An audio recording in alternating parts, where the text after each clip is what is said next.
అందరికీ నా వందనాలు. మరి పరిశుద్ధ గ్రంథంలో మనం చూసినట్లయితే చాలామంది మరి కుటుంబాలు పతనం అవటానికి కారణం ఏంటంటే మరి దేవుని చిత్తానుసారంగా వారు ఎదగపోవటం, దేవుని సన్నిధికి రాకపోవడం. మరి దేవుడైతే ఏర్పాటు చేశాడు భూమి మీద. ఏం ఏర్పాటు చేశారు? ఒక కుటుంబాన్ని ఏర్పాటు చేశారు.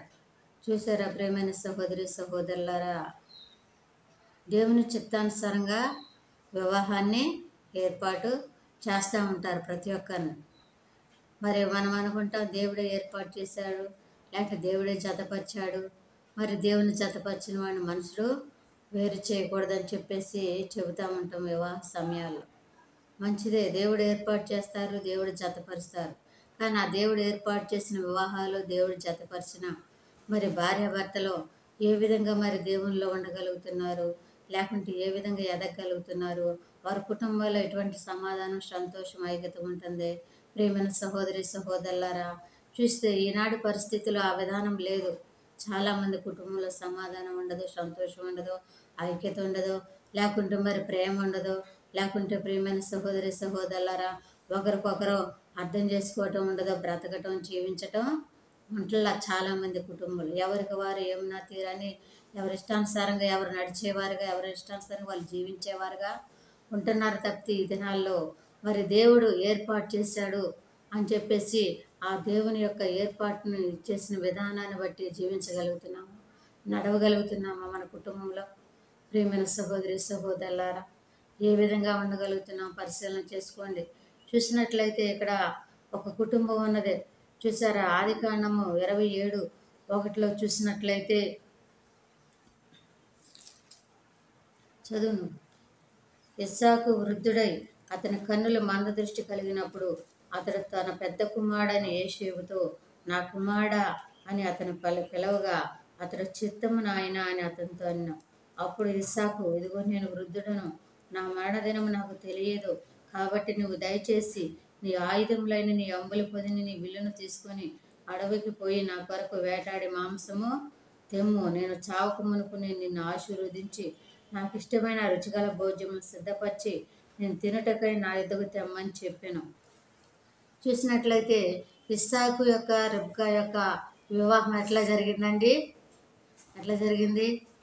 దేవుని ఏర్పాటు, దేవుని చిత్త ప్రకారం. చూసారా, ఏమన్నారు? ఈ యొక్క అబ్రహాము అన్నాడు ఎవరితో? తన దాసుడని ఎలియాజర్తో, ఇదిగో నా కుమారుడికి ఒక మంచి యొక్క స్త్రీని కనుగొని తీసుకురమ్మని చెప్పేసి దేవుడు ఏం చేశాడు? అబ్రహాం ఏం చేశాడు? ఎలియాజర్ని పంపించాడు. ఆ ఎలియాజర్ కూడా ప్రార్థన చేసుకొని మరి వెళ్ళి ఆ యొక్క ప్రదేశానికి వెళ్ళినప్పుడు, తన బంధువుల యొద్దకు వెళ్ళినప్పుడు, అబ్రహాం యొక్క బంధువుల యొద్దకి, ప్రియమైన సహోదరి సహోదరులారా, ఏం జరిగింది? అక్కడ ఒక స్త్రీ ఏం చేస్తుంది? మరి ఒంటెలను లేకుంటే పశువులను మేపుతూ ఉన్నది. ఆ సమయంలో ప్రియమైన సహోదరి సహోదరులారా, ఈ యొక్క ఎలియాజర్ వెళ్ళి ఈ యొక్క ఏమన్నాడంటే, నా ఒంటెలకి నాకు ఎవరు దాహం ఇస్తారో వారే నా యజమాని యొక్క కుమారుడికి భార్య అని చెప్పేసి మోకరించి ప్రార్థన చేసుకొని వెళ్ళాడు. వెళ్ళినప్పుడు ప్రియమైన సహోదరి సహోదరులారా, అదేవిధంగా రెబ్కా ఏం చేసింది? మరి అతనికి మంచినీళ్ళు ఇచ్చి ఆ ఎలియాజర్కి ఆ వంటలకి నీళ్లు పెట్టి దాహం తీర్చినట్లుగా చూస్తా ఉన్నాం. అప్పుడు ఆ విధంగా ఆ యొక్క దేవుని చిత్తానుసారంగా దేవుని ఏర్పాటు ప్రకారము ఆ వివాహము జరిగింది. కానీ ప్రియమైన సహోదరి సహోదరులారా, వివాహం జరిగిన తర్వాత దేవుడు వారికి ఏం చేశారు? ఇస్సాకి రెబ్కాకి కుమారులను ఇద్దరు. ప్రియమైన సహోదరి సహోదరులారా, ఏసేవును యాకోబును ఇచ్చినప్పుడు ప్రియమైన సహోదరి సహోదరులారా, ఆ యొక్క మరి వృద్ధాప్యంలో ఇస్సాకు ఏమన్నాడు? ఇదిగో నేను చావక మునుపు మరి నేను చనిపోయే ముందు మరి నిన్ను ఆశీర్వదిస్తా, నిన్ను దీవిస్తా అని చెప్పేసి పెద్ద కుమారుని పిలిచి ఏం చేయమంటున్నాడు? వేటాడి మాంసం తెమ్మంటున్నాడు. చూసారా, ఈ మాట ఎవరన్నారు? రెబ్కా విన్నదే, తల్లి అన్నది. ఏసేవు యొక్క ఇస్సాకేమో పెద్ద కుమారుడికి దీవెనలు ఇవ్వాలని, పెద్ద కుమారుడికి ఆశీర్వాదం ఇవ్వాలని చెప్పేసి ఆయన ఆలోచన కలిగి ఉన్నాడు. కానీ ఈ రెబ్కా మాత్రం, తల్లి మాత్రం ఎవరి మీద అండి? చిన్న కుమారుడి మీద. చిన్న కుమారుడికి దీవెనలు ఇవ్వాలి తండ్రి, లేకుంటే ఆశీర్వాదం ఇవ్వాలని చెప్పేసి ఏమి ఆలోచన కలిగి చెబుతుంటే విన్నది. యోసేపుకు చెబుతుంటే ఎవరన్నారు? తల్లి విన్నది పెద్ద కుమారుడికి చెబుతుంటే. విని ఏం చేసింది ఆ రెబెక? మరి యాకోబుకు చెప్పింది. ప్రియమైన సహోదరి సహోదరులారా, ఇదిగో మీ నాన్న మరి మీ అన్నయ్యను దీవించాలని చెప్పేసి వేటాడి మాంసం తెమ్మంటున్నాడు. ఇదిగో మీ అన్నయ్య కంటే ముందుగా నేను సిద్ధం చేసి మరి ఒక మంచి పొట్టేలును తీసుకొచ్చి మరి వధించి నేను మాంసం వండి ఆహారం వండి పంపిస్తాను, నీ యొక్క తండ్రికి పెట్టి దీవెన తీసుకొని నేను దీవిస్తారని చెప్పేసి చెప్పింది చిన్న కుమారుడికి. చూసారా ప్రియమైన సహోదరి సహోదరులారా, తల్లిదండ్రుల్లోనే అక్కడ ఇద్దరు కుమారుల పట్ల ఇద్దరు కూడా మరి పక్షపాతం లేకుండా సమానంగా దీవించేవారుగా, ఆశీర్వదించేవారుగా, ప్రేమించేవారుగా ఉండాలి. కానీ తండ్రి ఏమో పెద్ద కుమారుని దీవించాలని, తల్లి ఏమో చిన్న కుమారుని దీవించాలి. చూసారా, దేవుని ఏర్పాటు ప్రకారం వారి వివాహం జరిగింది. కానీ ఈ యొక్క తర్వాత వారి పరిస్థితి ఏ విధంగా ఉన్నదండి? సమాధానం లేకుండా, సంతోషం లేకుండా, ఒకరికొకరు అర్థం చేసుకోకుండా, ఒకరి మాట ఒకరు తెలుసుకోకుండా, ఎవరిష్టానుసారమైన పద్ధతిలో వారు నడవాలని చెప్పేసి తండ్రి ఒక రీతిగా మరి తల్లి ఒక రీతిగా పిల్లల పట్ల ప్రవర్తించినప్పుడు ప్రియమైన సహోదరి సహోదరులారా, చూసారా, మరి ఈ యొక్క తల్లి అయితే ఏం చేసింది? యాకోబుకి మరి మన యొక్క మందకెళ్ళి మంచి యొక్క పొట్టేలును వధించి తెచ్చి ఆహారం వండి పెట్టినప్పుడు ఈ యొక్క యాకోబు తీసుకెళ్ళి ఏం చేసిండు? ఆహారాన్ని తండ్రికి పెట్టాడు. అక్కడికన్నాడు యాకోబు, నా తండ్రి ఒకవేళ మరి చూస్తే మరి శాపమే కానీ నాకు దీవెన మాత్రం రాదు అని చెప్పేసి అన్నప్పుడు ఆ తల్లి ఏమంది?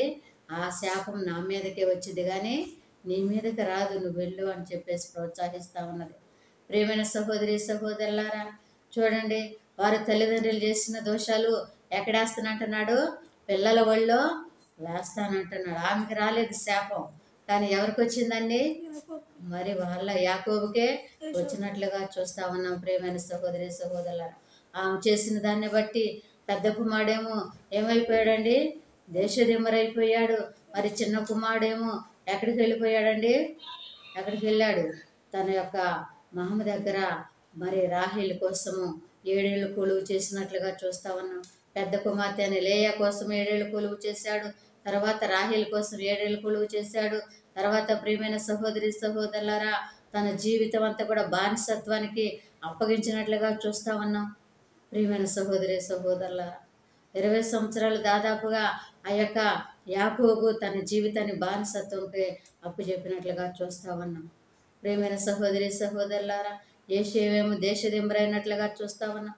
వారి కుటుంబ పరిస్థితి ఏ విధంగా అయిందో చూడండి, వారి కుటుంబ విధానం ఏ విధంగా ఉన్నదో చూడండి. ప్రియమైన సహోదరి సహోదరులారా, ఆ రెబెక మరి వారి కడుపులో ఉన్నప్పుడు దర్శనం దేవుడు చెప్పాడు, నా కడుపులో నొప్పిగా ఉంది, గలిబిలిగా ఉందని చెప్పేసి యెహోవాను అడగటానికి వెళ్ళినప్పుడు అప్పుడు దేవుడు చెప్పాడండి, ఇదిగో నీ గర్భంలో 2 జనపదాలు ఉన్నాయి, ఒక జనపదం కంటే ఇంకో జనపదం బలిష్టంగా ఉంటుంది, మరి పెద్దవాడు చిన్నవాడికి దాసుడవుతాడు అని చెప్పినప్పుడు ఆ మాట కనుక ఒకవేళ మరి భర్తకు చెప్పినట్లయితే, ఒకవేళ ప్రియమైన సహోదరి సహోదరులారా వారిద్దరు మాట్లాడుకున్నట్లయితే అక్కడ ఆ కుటుంబంలో మరి మరి నడవలసిన విధానం, జీవించవలసిన విధానము తెలిసి ఉండేది.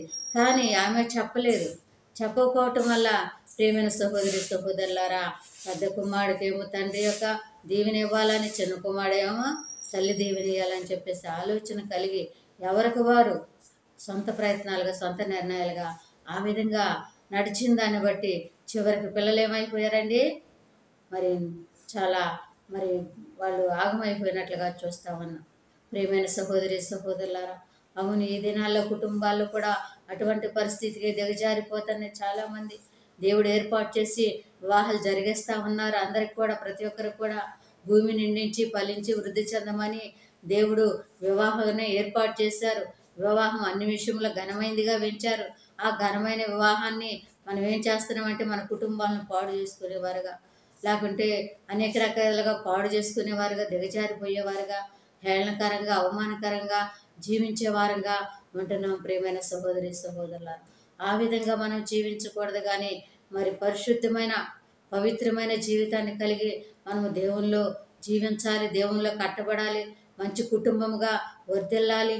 ప్రియమైన సహోదరి సహోదరులారా, మంచి జీవితాన్ని మనము కొనసాగించాలి ప్రియమైన సహోదరి సహోదరులారా. కనుక మరి చూసినట్లయితే మరి నీ కుటుంబము దైవ చిత్తానుసారంగా మరి ఈ యొక్క వివాహం జరిగింది, కానీ ఇస్సాకుది రెబెకాది. కానీ కుటుంబ పరిస్థితి వారు ఆ దేవుని చిత్తానుసారంగా ఆ కుటుంబాన్ని కట్టుకోలేకపోయారు, ఆ జీవితాలను కట్టుకోలేకపోయారు.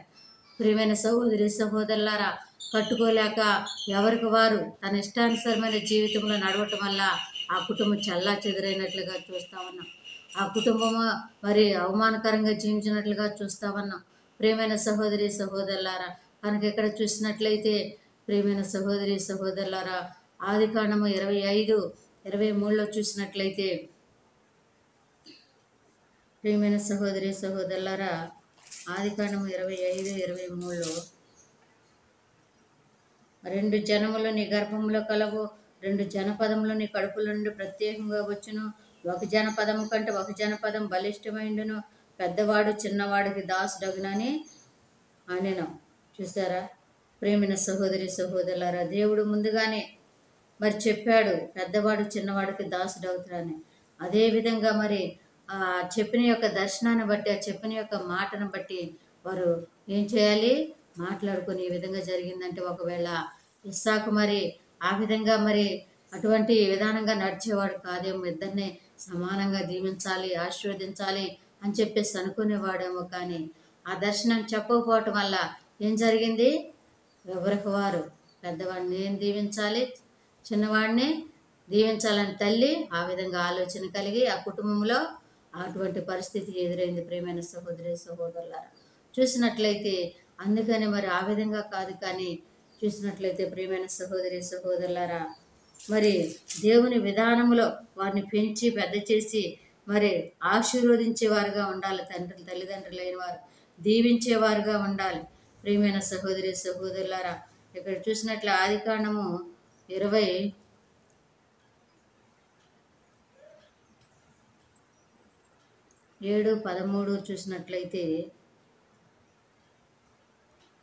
అయినను అతని తల్లి, నా కుమారుడు ఆ శాపం నా మీదకి వచ్చునుగాక, నీవు నా మాట మాత్రం వినిపోయి వాటిని నా యొద్దకు తీసుకొని రమ్మని చెప్పగా అతడు వెళ్ళి వాటిని తన తల్లి యొద్దకు తీసుకొని వచ్చెను. చూసారా, అతని తల్లి అతని తండ్రికి ఇష్టమైన రుచిగల భోజ్యములను సిద్ధపరచెను, మరియు తన జ్యేష్ఠ కుమారుడు యోసేపుకు సొగసైన వస్త్రములను ఇంట తన యొద్ద ఉండెను గనుక రెబెకా వాటిని తీసి తన చిన్న కుమారుడు యాకోబుకు తొడిగించి ఆ మేక పిల్లల చర్మములతో అతని చేతులను అతని మెడ మీద నునుపు భాగమును కప్పి తాము సిద్ధపరిచిన రుచిగల భోజ్యములను రొట్టెను తన కుమారుడు యాకోబు చేతికి ఇక తన తండ్రి వద్దకు వచ్చి నా తండ్రి అని అతను పిలువగా అతడు ఏమి నా కుమారుడు అని ఎవరని అడిగిన. అందుకు నేను యాకోబు, నేను యోసేపును నీ జ్యేష్ఠ కుమారుడును, నీవు నాతో చెప్పిన ప్రకారం చేసి ఉన్నాను, నీవు నన్ను దీవించుటగా దయచేసి లేచి కూర్చుండి నేను వేటాడి తెచ్చిన దాన్ని తినమన్నా. చూస్తారా ప్రియమైన సహోదరి సహోదరులు, అక్కడ ఏం చేస్తున్నాడు యాకోబు, అబద్ధం ఆడుతూ ఉన్నాడు. మరి ఇదిగో నువ్వు చెప్పిన మాట ప్రకారం నేను చేసా, సిద్ధం చేశా, ఇది ఏటాడి మాంసం తెచ్చా, తిని నన్ను దీవించమంటుండవు. అప్పుడు తండ్రి అన్నాడు, ఇంత శీఘ్రంగా నీకు ఎలా దొరికింది ఇదంటే దేవుడే నా యొద్దకు దాన్ని రప్పించాడు అంటున్నాడు. చూడండి ప్రియమైన సహోదరి సహోదరులు, ఇక్కడ నేర్పింది ఎవరండి, తల్లి. అబద్ధానికి కారణము, మోసం చేయటానికి కారణము ప్రియమైన సహోదరి సహోదరులారా తల్లే నేర్పినట్లుగా చూస్తా ఉన్నాం ప్రియమైన సహోదరి సహోదరులు. చాలామంది తల్లిదండ్రులు ఈ దినాల్లో ఆ విధంగా జీవిస్తూ ఉన్నారు ప్రియమైన సహోదరి సహోదరులారా, ఆ విధంగా నేర్పించేవారుగా ఉంటున్నారు. చూసారా, మరి ప్రియమైన సహోదరి సహోదరులు ఆ విధంగా కుటుంబంలో మరి కలహాలు లేకుంటే కక్షలు భేదాలతో జీవింపజేసేవారుగా ఉంటున్నారు. అన్న తమ్ములకి సమాధానం లేకుండా, శాంతి లేకుండా కొట్టుకునేవారుగా, తిట్టుకునేవారుగా. చూసారా, అనేక రకాలుగా ఆస్తులు కాడ మరి ఏం చేస్తున్నారండి, చంపుకునేవారుగా కూడా ఉంటున్నారు ఈ దినాల్లో ప్రియమైన సహోదరి సహోదరులారా. చూడండి కుటుంబ పరిస్థితి ఏ విధంగా ఉన్నదో ప్రియమైన సహోదరి సహోదరులు. చూసారా, మరి ఆ యొక్క తల్లి ఆ విధంగా నేర్పించిన దాన్ని బట్టి ఏమైంది, యాకోబు మరి బానిసత్వము చేసినట్లుగా చూస్తూ ఉన్నాం ప్రియమైన సహోదరి సహోదరులారా. కనుక మరి ఆ విధంగా ఉండకూడదు. కానీ ఏం చేయాలంటే దేవుని యందు భయం కలిగి, భక్తి కలిగి పిల్లల్ని పెంచుతూ కుటుంబాన్ని కట్టుకుంటూ మనం జీవించాలి. అందుకే అంటాడు, జ్ఞానవంతురాలు తన ఇల్లు కట్టును మూఢురాలు తన చేతులతో తన ఇల్లును ఓడబెరుకును. జ్ఞానం చొప్పున తల్లిదండ్రులైన వారు, పెద్దవారైనారు, లేకుంటే భార్యాభర్తలైన వారు జ్ఞానం చొప్పున తన కుటుంబాన్ని కట్టుకునేవారుగా ఉండాలి. తన జీవితాలను కట్టుకునేవారుగా ఉండాలి. లేకుంటే మంచి విధానంలో జీవించేవారుగా ఉండాలి. దేవునిలో ఎదిగేవారుగా ఉండాలి. ప్రార్థనలో ఎదిగేవారుగా ఉండాలి. ప్రియమైన సహోదరి సహోదరులారా, ప్రార్థన వద్దు, దేవుడు వద్దు అని చెప్పేసి అనుకుని మరి దేవుని వదిలేసేవారుగా ఉండకూడదు ప్రియమైన సహోదరి సహోదరుల. కానీ ఏం చేయాలి? జ్ఞానము చొప్పున మన కుటుంబాన్ని మనమే కట్టుకోవాలి. మన కుటుంబాన్ని మనమే చక్కదిద్దుకోవాలి. ప్రియమైన సహోదరి సహోదరులారా, భర్త కోపం వచ్చినప్పుడు భార్య తగ్గి ఉండాలి. భార్య కోపం వచ్చినప్పుడు భర్తకు తగ్గి ఉండాలి. లేకుంటే మరి ఆ విధంగా సమాధానంగా ఐక్యతగా జీవిస్తూ మరి ఏం చేయాలి? దినదినము దేవుని స్తుతిస్తూ ఘనపరుస్తూ దేవుని యందు భయభక్తులు కలిగి జీవిస్తూ లేకుంటే దేవునిలో గడుపుతూ మన కుటుంబాలను కట్టుకునేవారుగా ఉండాలి ప్రియమైన సహోదరి సహోదరులు. అంతేకాని ఎవరికి వారు జీవిస్తూ నాకెందుకులే, నా ఇష్టం నీది, నీ ఇష్టం నీది అని చెప్పేసి అనుకొని జీవించినప్పుడు ఆ కుటుంబం దేవుళ్ళు ఏమాత్రం కూడా కట్టబడదు ప్రియమైన సహోదరి సహోదరులు. చూసారా, ఈ యొక్క ఇస్సాకు రెబ్కా యొక్క వివాహము దేవుని ఏర్పాటు ప్రకారం, దేవుని చిత్త ప్రకారమే జరిగింది. కానీ వారు సరైన విధానంలో ఆ కుటుంబాన్ని కట్టుకోలేకపోయారు ప్రియమైన సహోదరి సహోదరు. సరైన విధానంలో పరిపాలన చేసుకోలేకపోయారు ఆ కుటుంబాన్ని. సరైన విధానంలో ఆ పిల్లల్ని పెంచలేకపోయారు ప్రియమైన సహోదరి సహోదరులు. కనుక మరి మనం కూడా అదే విధంగా ఉంటున్నామేమో, అదే విధంగా మనం కూడా జీవిస్తున్నామేమో, అదే విధంగా మనం కూడా నడుస్తున్నాము. మన కుటుంబాల పట్ల, మన బిడ్డల పట్ల సరైన విధానంలో కట్టుకోలేకపోతున్నామేమో.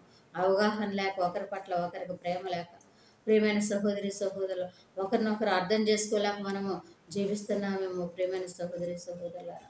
కనుక మరి యొక్క కుటుంబం చూసినట్లయితే మరి పాడవటానికి కారణము, ఆగమవటానికి కారణము ఆ యొక్క ఇస్సాకు రెబ్కా సరైన విధానంలో కట్టుకునే పరిస్థితి వారికి అవగాహన లేదు. అందుకనే మరి చూసారా, అన్నాదమ్ములే కొట్టుకునే పరిస్థితికి, లేకుంటే చంపుకునే పరిస్థితికి, లేకుంటే మరి దిగజారిపోయిన పరిస్థితికి చూస్తూ ఉన్నాం ప్రియమైన సహోదరి సహోదరులు. మరి మన కుటుంబాన్ని కూడా ఆ విధంగా కట్టేవారుగా ఉంటున్నాము, ఆ విధంగా పెంచేవారుగా ఉంటున్నాము, ఆ విధంగా జీవింప చేసేవారుగా ఉంటున్నాము, ఆ విధంగా నడిచేవారుగా ఉంటున్నాము. ప్రియమైన సహోదరి సహోదరుల, పరిశీలన చేసుకోండి. ఇది నాన్న, ఏ విధంగా నీ కుటుంబాన్ని కడుతున్నావు, ఏ విధంగా నీ బిడ్డలను కడుతున్నావు, ఏ విధంగా నీ భర్తను కట్టుకోగలుగుతున్నావు, ఏ విధంగా నీ భార్యను కట్టుకోగలుగుతున్నావు, ఏ విధంగా నువ్వు దేవుని సన్నిధికి వారిని పెంచగలుగుతున్నావు, దేవుని సన్నిధిలో నీ బిడ్డలని.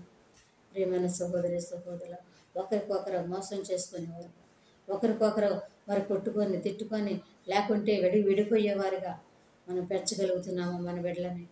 పరిశీలన చేసుకోండి ప్రియమైన సహోదరి సహోదరులారా, ఏ విధంగా కడుతున్నామని కుటుంబాన్ని. చూసారా, కనుక ప్రియమైన సహోదరి సహోదరులారా, మరి ఏం చేయాలంటే ఏం చేయాలి? కుటుంబాన్ని ఒక మంచి విధానంలో పరిపాలించుకునే వారిగా ఉండాలి. గృహ పరిపాలన ఏం చేయాలంట అండి? గృహ పరిపాలన జరిగించుడే. ఏం చేయాలి? గృహంని పరిపాలించుకునే వారిగా ఉండాలి. గృహమును విత్తనమును పితరులు ఇచ్చిన స్వాస్థ్యము. ప్రియమైన సహోదరి సహోదరులారా, కనుక ఆ స్వాస్థ్యాన్ని, ఆ కుటుంబాన్ని దేవుని యొక్క విధానములో కట్టుకొని మనం వర్ధిల్లేవారుగా ఉండాలి. దేవుడైతే ఏమన్నాడు? భూమిని నిండించి మరి దాన్ని వర్ధలం చేయమన్నాడు, వృద్ధి చెందించమన్నాడు. ఆదాము అవ్వ కూడా ఏం చేశారండి? కయ్యేను హేబేలును ఇచ్చాడు దేవుడు. వారి కుటుంబాన్ని కూడా ఏ విధంగా కట్టారండి ప్రియమైన సహోదరి సహోదరులారా. చూసారా, కయ్యేను హేబేలు కూడా వారి జీవితం కూడా అన్నదమ్ములు ఏమైందండి? ఆ కుటుంబ పరిస్థితి కూడా మరి ఏం చేశాడు? కయ్యేను హేబేలును చంపినట్లుగా చూస్తూ ఉన్నాం. ఎందుకు? మరి హేబేలు అయితే దేవునిలో వెతుకుతూ ఉన్నాడు, దేవునికి ఇస్తా ఉన్నాడు, లేకుంటే దేవుని దీవెన పొందాలి, దేవుని ఆశీర్వాదం పొందాలి, దేవుని మేలు పొందాలని ఆయన ఇచ్చినప్పుడు ప్రియమైన సహోదరి సహోదరులారా, ఈ కయ్యను కూడా ఏ విధంగా ఉన్నాడు? తప్ప తాలు లేకుంటే దేవునికి ఇచ్చే మనసు లేక, దేవునికి సహాయం చేసే మనసు లేక ఏం చేశాడు? ఏదో ఇద్దాంలే, ఇవ్వాలి కదా, నా తమ్ముడు ఇస్తాడు కదా, నేను కూడా ఇవ్వాలి కదా అని ఉద్దేశంతో కేవలము అలా చేశాడు. కావుని మనస్ఫూర్తిగా మాత్రం చేయలేకపోయాడు. దాన్ని బట్టి ఆ కుటుంబంలో కలతలు రేగి ఏం జరిగిందండి? చూసారా, కయ్యూరు హేబేలు మీద పడి చంపినట్లుగా చూస్తా ఉన్నాం. ప్రియమైన సహోదరి సహోదరులారా, అవును, మన జీవితాలు మన కుటుంబంలో సరైన విధానంలో కనుక కట్టుకోలేకపోతే మన కుటుంబాన్ని మనం కూడా ఏం జరుగుతూ ఉంటుంది, అనేక రకమైన నష్టాలు వాటిల్లుతూ ఉంటాయి. దేవుళ్ళు ఎదగలేనప్పుడు, దేవుళ్ళు జీవించినప్పుడు, దేవుని యందు భయభక్తులు కలిగి మనం నడవలేనప్పుడు మన కుటుంబాలు కూడా వర్ధిల్లవు ఏమాత్రం కూడా. ప్రియమైన సహోదరి సహోదరులారా, కనుక మన కుటుంబాన్ని మరి సరైన విధానంలో, దేవుని విధానంలో, దేవుని చిత్తానుసారంగా కట్టుకునేవారుగా, జీవించేవారుగా మనం అందరం కూడా నడుద్దాం. దేవుడి చిన్న వాక్యాన్ని దీవించి ఆశీర్వదించుగాక.